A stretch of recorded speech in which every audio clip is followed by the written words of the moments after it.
This is how all we know that you are my disciples, if you have love for one another.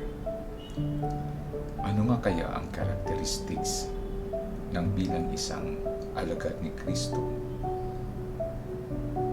Are we the disciples of Christ? A nice question that we can reflect on.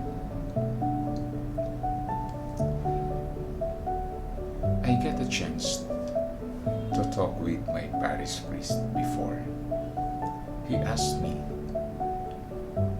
why would you like to join the seminary? I said, because I would like to serve the people of God. If you're a barangay chairman, are you not serving the people of God? He asked me. I was not able to answer him right away. He further explained, serving the people in your community as public servant, the scope of your service is bigger than of being a priest. He questioned me again, why do a man marry a woman? I said, because they love each other. While we are in our conversation, I said to myself, it means that love is the main point in serving God and His people. Couples know each other when they are at the right age, most probably, he said. They got married because of love. The rest in giving oneself, they let it go as they make their commitments. Seemingly, if we go further, we will see the whole thing. Love is enveloped with faith and trust. Because of faith, the small seed of love within our hearts sprouts little by little until it grows. We can give ourselves to others if we have that love. Sabi pa niya, mga anak, kaunting panahon na lamang ninyo ako makasama. Isang bagong utos ang ibinibigay ko sa inyo. Mag-ibigan kayo kung paanong iniibig ko kayo. Gayon din naman, mag-ibigan kayo. Sino ang nakakilala ng isang anak? Di ba ang tatay o ang nanay? Sa simula pa lang, alam na nila ang bawat anak nila. Kaya kung isa sa kanila ang aalis, sasabihin nila sa mga anak nila, magmahalan kayo, mga anak. Sa palagay ko, ito ang pinaka-safest things that everyone will do in obtaining peace and harmony within us, especially in our community. Parents know who their children are. Kaya maging mapalagay ang kanilang isip at damdamin kung mayroong pagmamahalan sa bawat isa.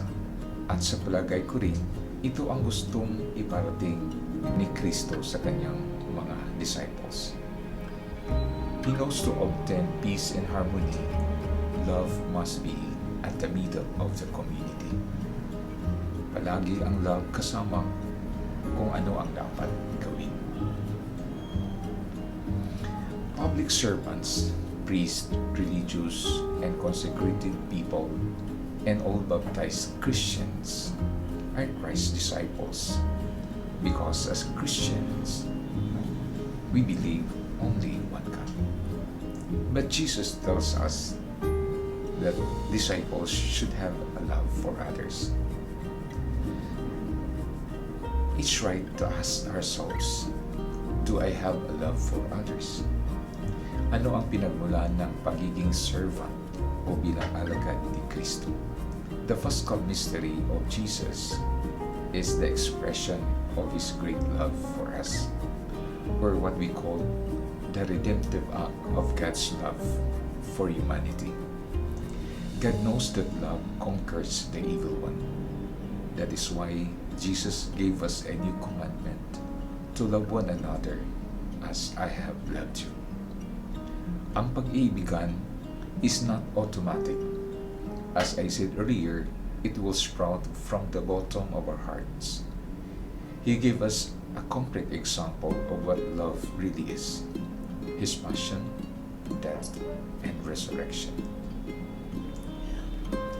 Before we commit ourselves to the service in the church and God's people, love is already manifested within us and inspires us in serving God and His people.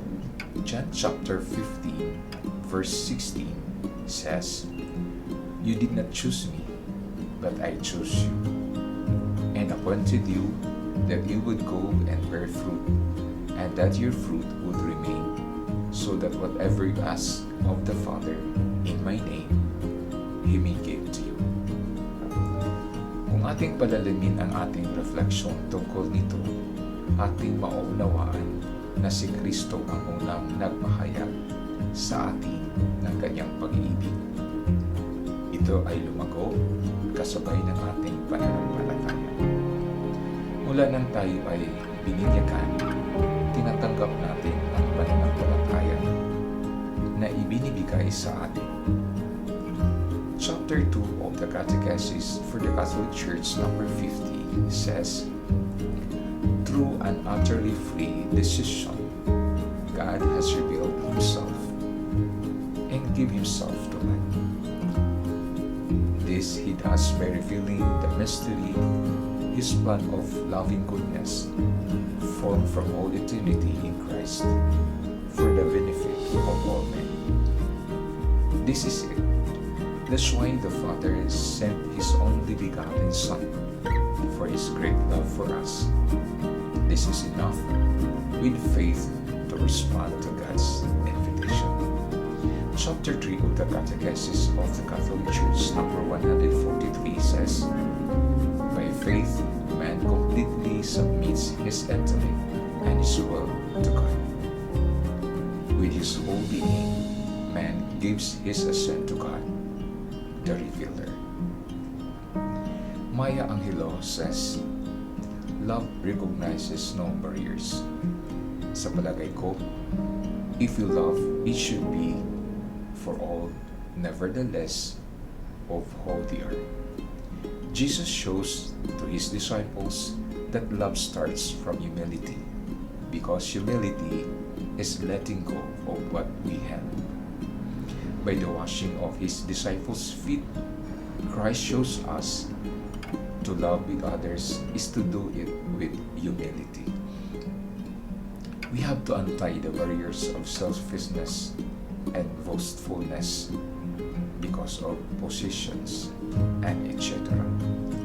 Galatians chapter 5 verse 13 says, "For you were called to freedom, brethren. Only do not turn your freedom into an opportunity for the flesh, but through love serve one another."